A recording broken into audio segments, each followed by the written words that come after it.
So I have my big box of Micron pens. I have my sketch already outlined and ready to go.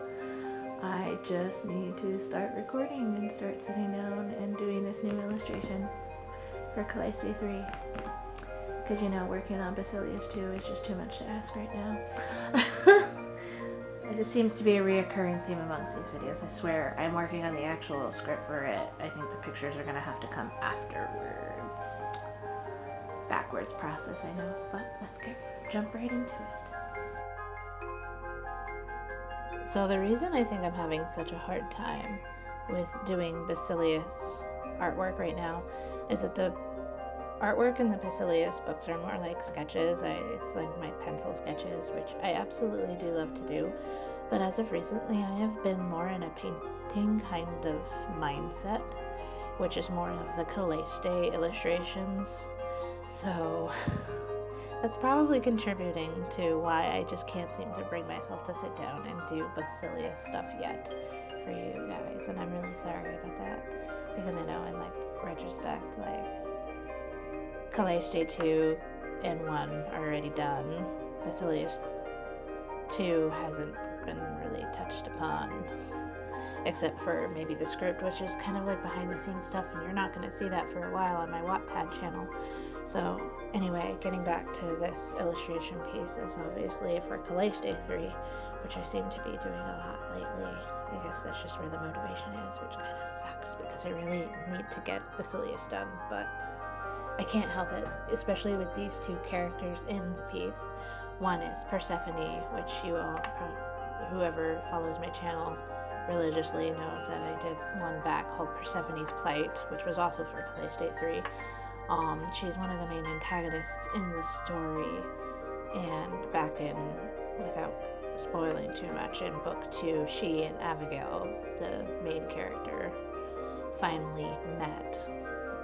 And they actually started off as becoming friends. At least in Abigail's mind, they were becoming friends. So I really had the bug in me to create another picture with these two, because it kind of pairs off to what the first illustration was about in Persephone's Plight. But I won't get into that. I feel bad. You really have to read the story to understand a lot of things, and I don't want to spoil it because I want you to go read it, but at the same time, I don't want to be that person that be like, you must read my stuff. It's like really bad. Anyway, so these two are my favorite to draw together, and it's just because of the interesting dynamic they have between them. They're enemies, but their friendly chemistry is kind of one of my favorites to write about and to draw with, because they're similar but they're opposites, and that's my favorite kind of stuff to draw when it comes to character chemistry. I like drawing characters. I may not have the most realistic and it may not be the most perfect, but I like it, and more importantly, the children that I teach on a daily basis really like it. Any teachers have that problem, any really creative teachers that know how to draw. Do you ever have that problem where your students are always begging you to draw stuff for them and they don't want to learn just how to do it themselves?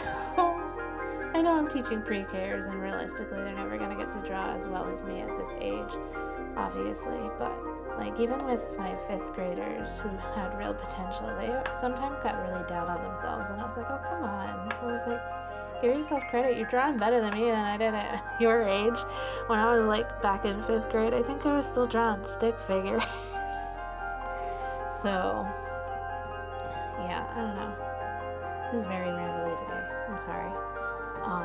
Getting back to this piece, that was just kind of like a clip it because I was drawing characters with my pre-K students this past week, and I had a student that was really adverse to drawing the characters, even though they could draw really, really well for their age, and I was just like, why? Getting back to this. Persephone is my favorite villain. least favorite character personality wise, but she's my favorite, one of my favorite villains in the story, just because she's so rotten. She's so rotten. She just, once again, I don't want to spoil everything, but she's like, on the outside, she seems like this typical rotten, I'm gonna get my way or the highway kind of girl. And Abigail is just like this quiet little 8-year-old that's just like, I just want to get home, wherever home may be. And Persephone's that character that kind of pushes Abigail out of her comfort zone a little bit. She brings out more of her fun, bubbly personality that's hiding underneath. So to draw these two together, I have a lot of fun doing. I wish I could do it more than I actually do, but I can't. Speaking of work, I am going to try to do more pieces like this, just because in retrospect, this piece probably only took me maybe 3 hours to do in total, with breaks in between, obviously, because I have to let the watercolors sit and dry. But I just don't have a lot of time during the week anymore, and my job takes the priority. By the time I get home, I'm pretty dead. But I kind of did this over a couple of hours on the weekend, and that seems to work. And I did that the same thing with the last one. I worked on it on the weekend. So maybe if I just keep trucking away at it like that, I'll get more out on my Instagram and on this channel. I just gotta be, I guess, a little bit more disciplined about it. Anyway, I won't continue to ramble too much about this. I used my Prima Watercolors, as well as the Micron pens and the gel pen. That's pretty much all I used for this one. I didn't really have an extensive, like, oh my goodness, art supply list per se. That's pretty much it. Everything you saw in this video is what I used. And it was nice in certain ways, because I haven't just used my pan watercolors in a while. It's usually mixed with something else. And I really liked how this one turned out at the end. So I will quit rambling and I'll let you listen to the nice peaceful music. I really do hope that my painting is cathartic. That's kind of why I do it this way. I ramble about a little bit about the piece and about what I'm kind of feeling at the time, and then I let you guys listen to music for the rest of it. Just because I hope that it brings, like, people some kind of peace and quiet and just zen out a little bit from the day. I hope that actually does what it's doing. If not, I'm sorry. I have failed at life. So I will tune back in with you at the end. Enjoy the rest of the video.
So this is the final piece after putting it in through Photoshop and whatnot.